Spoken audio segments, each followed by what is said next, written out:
welcome to our class on land policy. We shall begin first of all by explaining what land policy is. And generally, land policy involves a broad statement of intent by a country or by an authority of how its land resource will be governed. Means then it's a broad statement on how people will relate to land and use land, and in terms of use, in terms of development, in terms of acquisition, disposal, or transmission, and also in terms of how they relate between people, property, and other people. So basically, that is how our land policy is premised, and involves the procedures and processes for making decisions on land and people relationship, on a people to people and land relationship in terms of those aspects that I have mentioned. Now, for the case of Kenya, land then policy is made into very many documents. But before we look at those documents that codify or that give the land policy in Kenya, we will first of all look at the context of land governance in Kenya and what land is. It is important to appreciate what Kenya is, because the land policy in Kenya cannot be applied in another country. It has to be applied in this jurisdiction. Cannot be applied in Uganda, Tanzania, or in other country. It has to be applied within Kenya. So Kenya, generally, the land mass of Kenya is about 5,800,646 square kilometers, and 97% of Kenya is land, physical land, while the other 2.2% is water surface. So 20% of Kenya's land is classified as medium to high potential land. 80% is about arid and semi-arid, what we call ASO. And it is estimated that about 75% of the country depend on the land that is available for their livelihoods.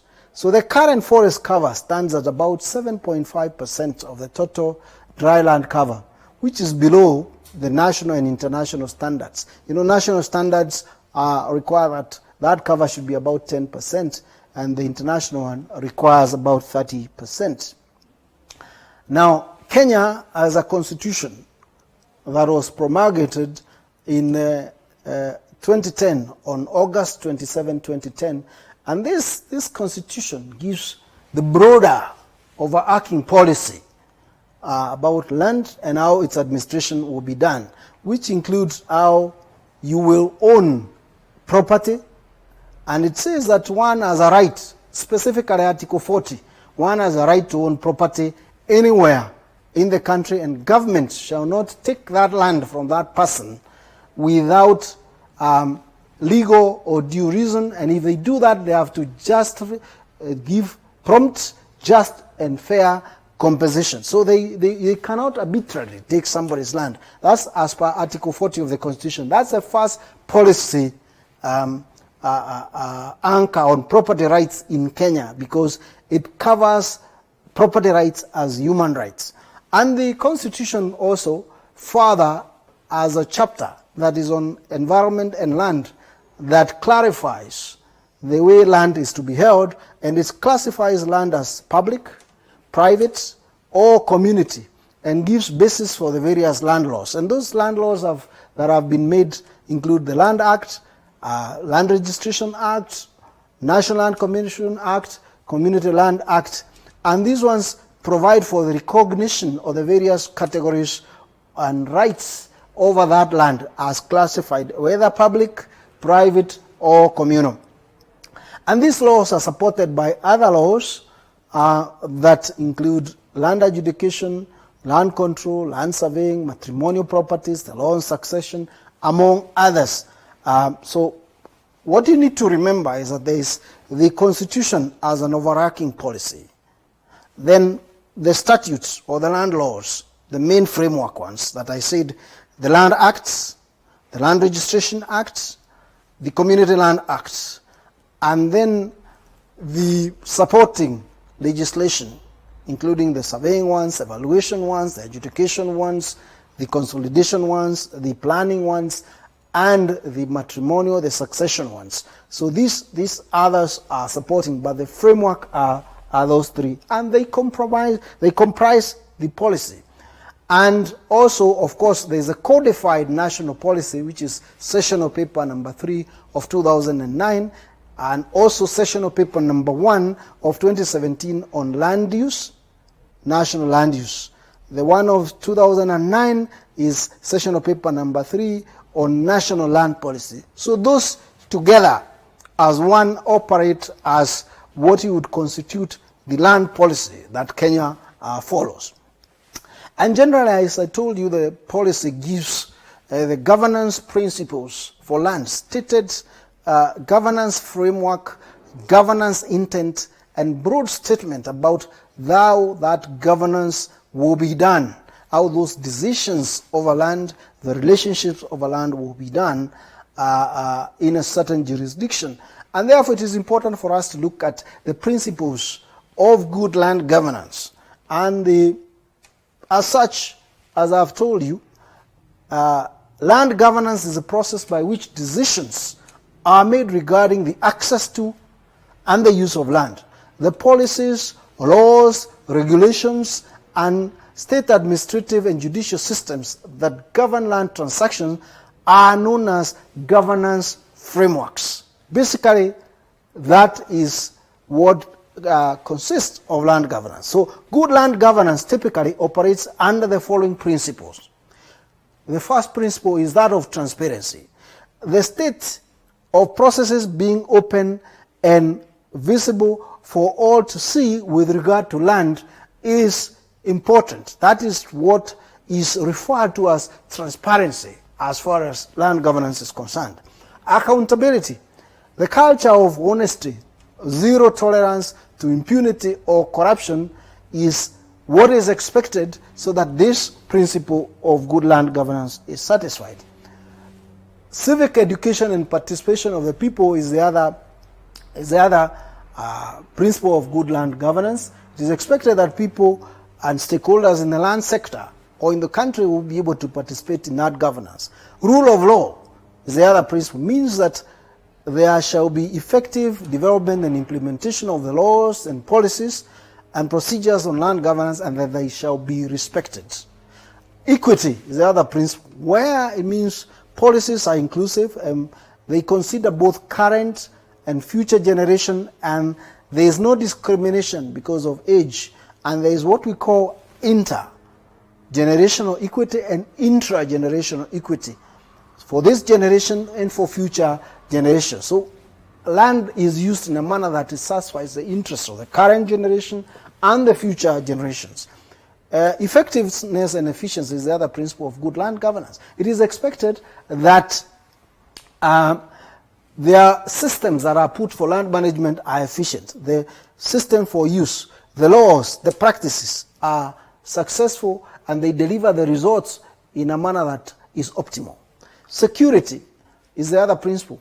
It means people's rights. Security of tenure is assured and it's protected promptly without any discrimination. Decentralization is the other. It means that decision making is taken to the lowest level of community. The question of sustainability, the principle of sustainability is one key important in good land governance, that the land uses are balanced in terms of social, environmental, and economic considerations, including cultural, and that we manage land and get a balance so that economic interests do not prejudice the environmental interest, and the environmental interest and economic do not prejudice the social.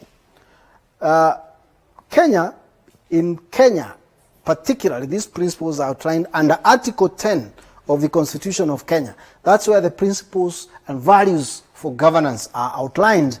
And these ones include the sustainable development, rule of law, participation of the people, human dignity, equity, social justice, quality protection of human rights, non-discrimination, protection of the marginalized, integrity, transparency, and accountability. So them being in the Constitution means they are compulsory for any public engagement, any public action, including and not limited to land, but other sectors, but for land, they are relevant. And more specifically, when it comes to land, there are policy principles that have been set out under Article 60 of the Constitution of Kenya. That's in Chapter 5. And these ones include equitable access to land, security of land rights, sustainable and productive management of land resources, transparent and cost-effective administration of land, sound conservation and protection of ecologically sensitive areas, elimination of gender discrimination in law, customs, and practices, and encouragement of communities to settle land disputes through recognized community initiatives that are consistent with the Constitution. Kenyan public officers involved in land administration and use and governance, as well as owners and investors and the private sector or the community, should therefore take these principles into account when dealing with land. These principles are applicable not to public servants only, but to everybody within Kenya and those that are dealing with land in Kenya. So therefore, it is important now then to look at the laws and the policies and regulations in a greater detail.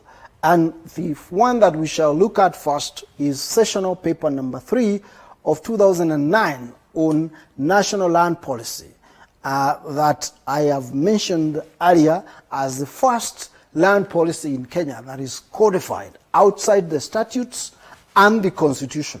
And it is important to state that this policy was a document of reform that came into being following serious challenges in land management in Kenya during colonial time and after independence, all the way up to when it was done or formulated and adopted by Parliament in 2009. To be specific, this document was passed by Parliament in 2009, and it is called the sessional paper number 3 of 2009 on national land policy. On the matters that it addresses includes the following key questions of administration and management. It addresses the recognition and protection of customary rights and that the processes of individualization of tenure is allowed without undermining traditional resource management and without ignoring customary rights. But it notes that there has been this problem and therefore the need for protection. It also addresses private land ownership and management and identifies the following issues: the need to ensure that the alienation of private rights to land takes into account the legitimate interests of spouses and children. These ones are the threats that were there before the reform, that customary land rights were disregarded and that the traditional institutions were not well regarded. Again, before, rights of spouses and children during alienation or during sale of private land were disregarded. The need to ensure that private land is held in terms subordinate to the doctrines of compulsory acquisition, planning, and development control. It means that one, even though you have private rights on land, you need to be bound by development control. You don't just build anything. You build things that are allowed by law and that are sustainable and that are approved by planning, control, and planning policy. And also that if the public interests are bigger than the private interests, then the state is able to acquire that property compulsorily while ensuring compensation that is prompt and just. That is the doctrine of compulsory acquisition. And also ensuring that private land is held, transferable, and transmissible without discrimination. This is key because before the policy and before the Constitution, sometimes there was gender discrimination in transmission, in inheritance of land, and the policy was key to changing this and ensuring that there's gender balance and the gender rights are also respected in succession and transfer of land. And also a recognition of the inequitable access to land, particularly for women, children, minority, and persons with disability. This is a problem that was there before, and this policy was meant to cure it. It was also a basis of recognition that in order to establish a firm foundation for land policy reform, the Constitution should respect certain principles, including protection of human rights, especially for those categories I have mentioned, and also the respect for those rights in the acquisition and access of land. So the national land policy recognized the limitations in implementation of these laws because of socio-cultural context, and it says that it recognizes that the policy needed to influence the change of the inheritance, cultures, and also ensure that the provisions of the Succession Act provided for ways of safeguarding these rights. So the sessional paper number 3 of 2009 that we have just discussed is codified, and that paper has addressed those special interests, and it makes a broad statements, addresses what the land questions in Kenya are, the legal questions, the economic questions, the political questions, and even the cultural questions. Then it sets the land policy issues, sets the procedures for land administration and reform, and also sets the institutions and an implementation time frame.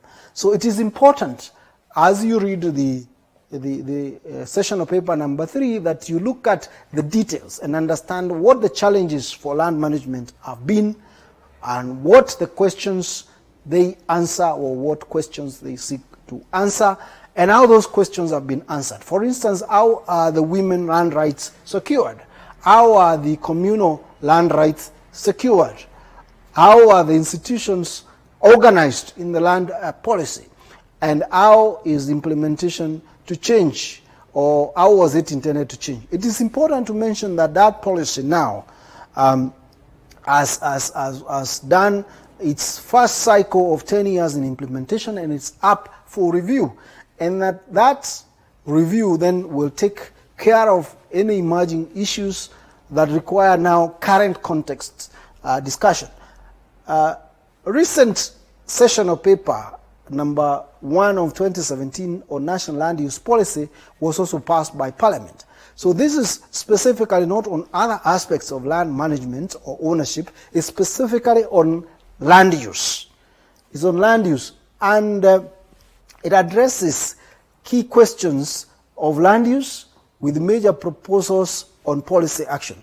And in fact, it seeks to attain orderly, productive, and sustainable land use through sound land practices at the sectoral level.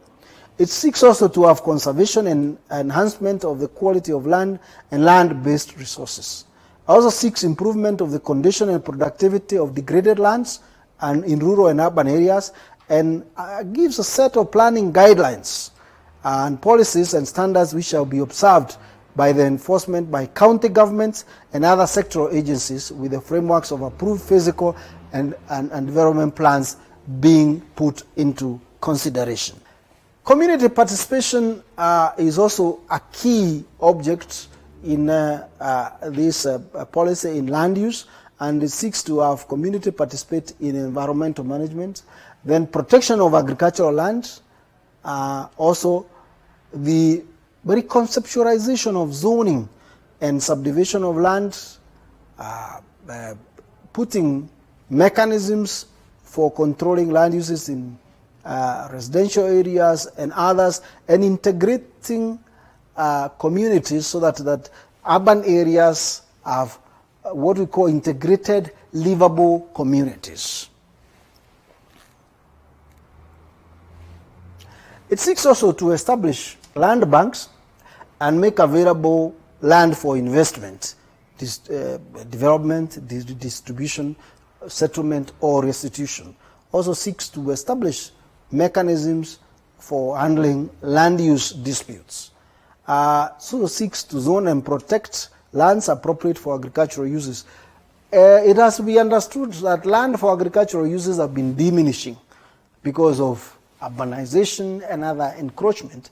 It has been very, very important that these lands are protected so that then the agricultural productivity is secured and maintained.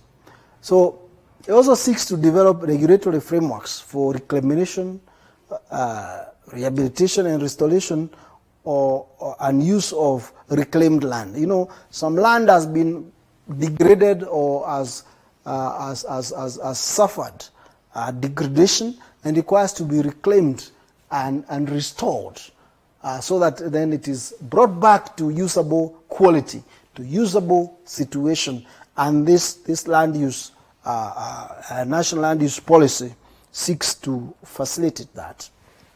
So those two documents, the sessional paper number 3 of 2009, sessional paper number 1 of 2017, are the codified policies on land. But beyond them, there is policy statements and provisions within the law, within statutes, and it is important that we discuss laws on land in Kenya, especially after the passing of the Constitution of Kenya 2010. So the fundamental law, the foundational law, is the Constitution of Kenya 2010. And this Constitution sets out the current legal institutional framework for land administration. So that framework is very, very, very, very, very, very important. The second in hierarchy are the land acts, the frameworks. And you have the Land Act of 2012 that has been amended in 2016. This act gives effect to Article 68 of the Constitution that seeks to revise, consolidate, and rationalize land laws. And it contains substantive law on public and private land. Note, substantive law on private and public land. Because the substantive law on community land is covered by the Community Land Act of 2016 that implements Article 63 of the Constitution that provides for the recognition, protection, registration of community land rights and the management and administration of community land. And this makes a key development for registration of community land, which is about 60% of Kenya's land. So these two acts provide the overall framework. Land Act, key framework for private and public land management. Community Land Act, framework for community land management.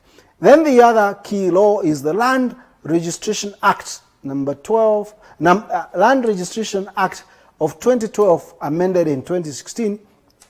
And this law revises, consolidates, and rationalizes the registration of title to land in Kenya, and all registration of all land and property is done under this law. So all property and land is done, registration is done under this law.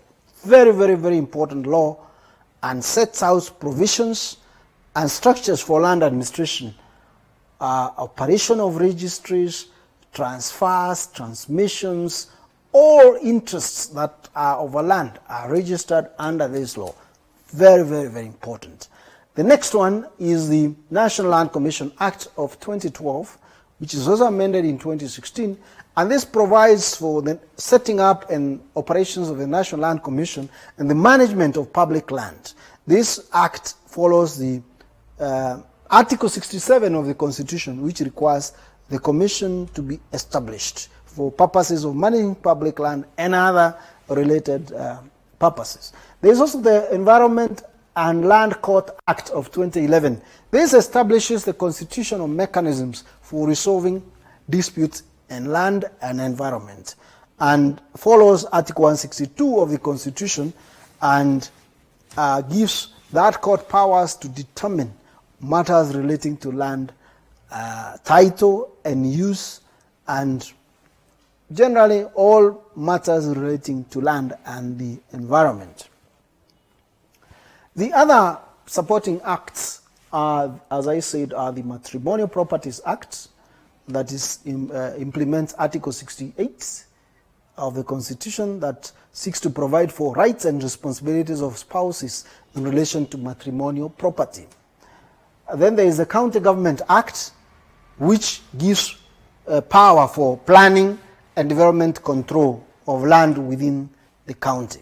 The other laws that were prior to the promulgation of the Constitution that have continued to be in effect are the Land Adjudication Act, which provides for how to adjudicate community land, the Law of Succession Act, Cap 160, which provides how succession transfer through inheritance of property of a deceased person where they die with a will that is tested, and even where they die without a will that is intested. Then the Land Consolidation Act, that enables the putting of rights and interests of land together for purposes of registration.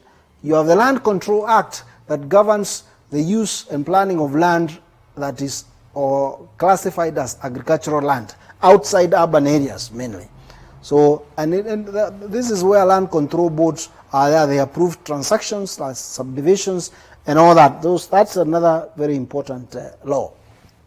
Then you have regulations that have come up, and these regulations include the Land Regulations of 2017, the Land Extension and Renewal of Leases Rules 2017, the Land Conversion of Land Rules 2017, Land Allocation of Public Land Regulations 2017, the Land Assessment of Just Compensation Regulations 2017. It is important to note that these regulations are normally revised, and currently they are being revised to allow for electronic transactions.